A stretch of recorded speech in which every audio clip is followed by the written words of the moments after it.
Hi everyone, it's Ali. Today I'm making this beautiful card with the Beautiful Day Altenew set and some Distress Oxide inks and Distress inks.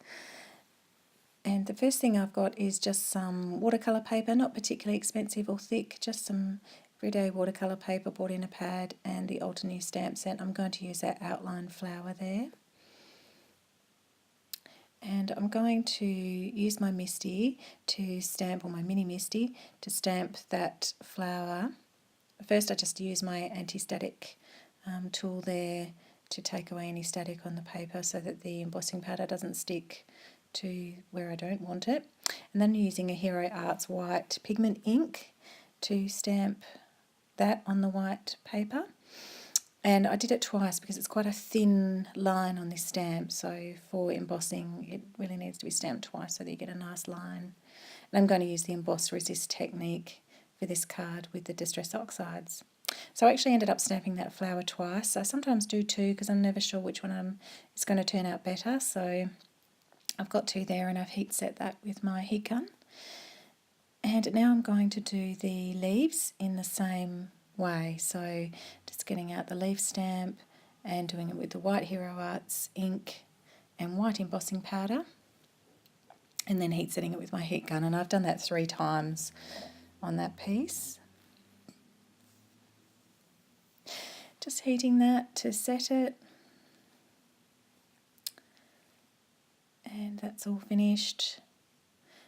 So now I did forget that I had to do the little branch sort of section, so I've just fitted that in the middle of the 2 flowers, done the same thing, white stamped it in white and heat embossed it, and that's all the pieces I need for my card.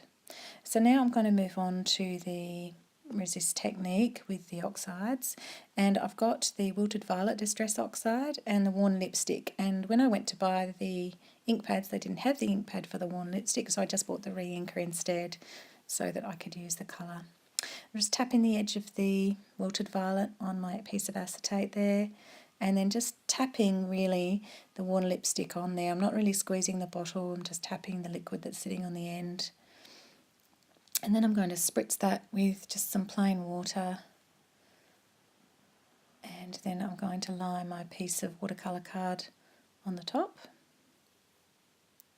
and just smoosh it around, gently push it. And then I usually just swipe across with my acetate and push it around so that I get a good movement of the colour. And often I fold up my acetate like this so I can move the colour across the card a little bit. And once I feel the flowers have been covered and I've taken some of that ink off, I then use my heat gun to dry it. And I also just go back in with the leftover ink that's on that acetate and go over the top and press that onto the flower, and with the distress inks it gives this lovely added effect, and the colours sort of will change and the depths, you get little splotches here and there, and it's really cool, so I like using them. And then heat set that again so that it's a bit drier, and then I decided that I didn't have quite enough of the pink colour, so I just went back again and did the same technique with a bit of water and then just splodged that onto the flowers and moved that around until I was a bit happier with the colour distribution across the flowers, and heat set it again with my heat gun. And that's pretty much it for the Emboss Resist technique with the Distress Oxides. You can go and spray it with some water if you want, little speckles on it and things like that, but I just left it as it was. I was happy with how it was. And now I'm going to do the leaves. So I've got the Hickory Smoke, that's just a normal distress ink, and again just smudging that onto the acetate, spraying with water, and then pushing that onto the paper, moving it around, and then drying it with my heat gun. And then I also went back in again and just put extra little splodges on the top. Now I'm just going in again with the Hickory Smoke and my watercolour brush, and I'm just going down like the veins of the leaves and the stems of the leaves just to darken them up a little bit, and I'm not being too particular, I'm just kind of smushing it on really quickly and then heat set that with my heat gun again. So there's my pieces. Now I'm going to use the die set that I got with this stamp set to cut those pieces out really quickly, running them through my Big Shot. And now we're ready to assemble the card. just going to get a piece of white card that fits on the front of my base card to make a little sort of stencil background for these flowers to sit on, and I'm using that's the sunray stencil from My Favourite Things, and again hickory smoke, and I'm just gently tapping on the pad and tapping a bit of the ink off on the side paper there, and then I'm just dragging it out so they get a really light look of sunray sort of coming out from behind there. Once I'm happy with where it is, I just turn that stencil slightly so that I can get a few more bands of the sun rays on my card, and just do the same thing, just gently pulling the ink out and building up the colour until I'm happy. I can lift up the stencil every now and again to check that I'm happy with the colour. I'm happy with that now. And I'm just going to now position the flowers on the front of the card, and you can see just the light effect that gives as a nice background for the flowers. I'm just going to position them on to the card where I think I'd like them to go. And I recently, from Simon Says Stamp, purchased some Glad Press and Seal, which you can't get many places here in Australia, so I got that from Simon Says Stamp, and it's so handy. You can just press it on to position all your things, press it on, and then take them off, and they all stay in the right place.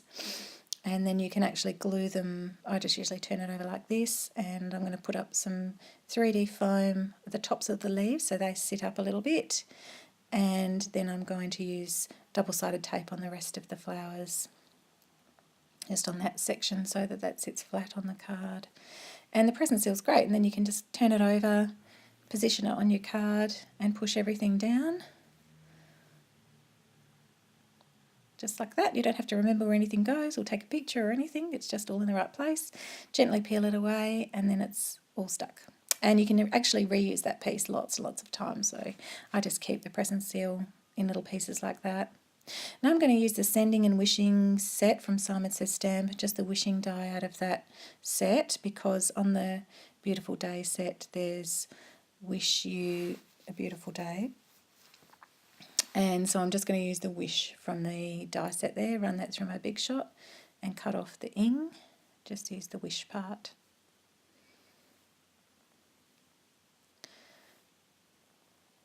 And now I'm just going to position my stamp where I think it will look the best on the card. Just getting it right, and then I'm going to stamp that on first, using my MISTI so that I can get a nice clean impression there.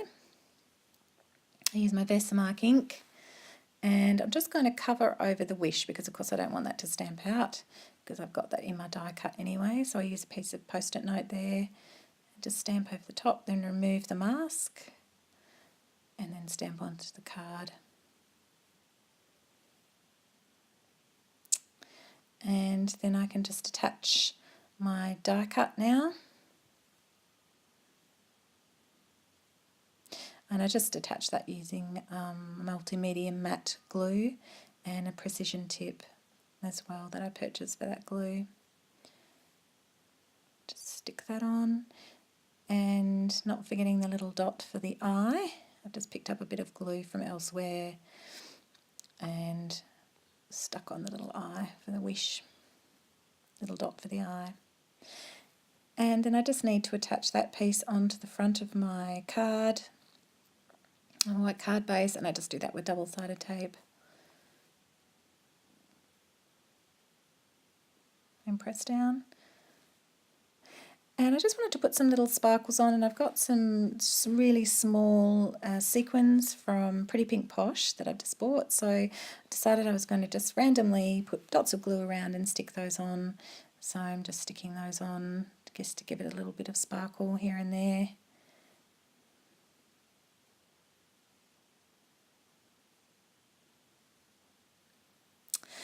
So that's it for the card. I hope you enjoyed watching today and that it gave you some ideas for using the Emboss Resist technique with Distress Oxides. And thanks for subscribing if you'd like to subscribe to my channel, and for any thumbs up, and I'll see you next time.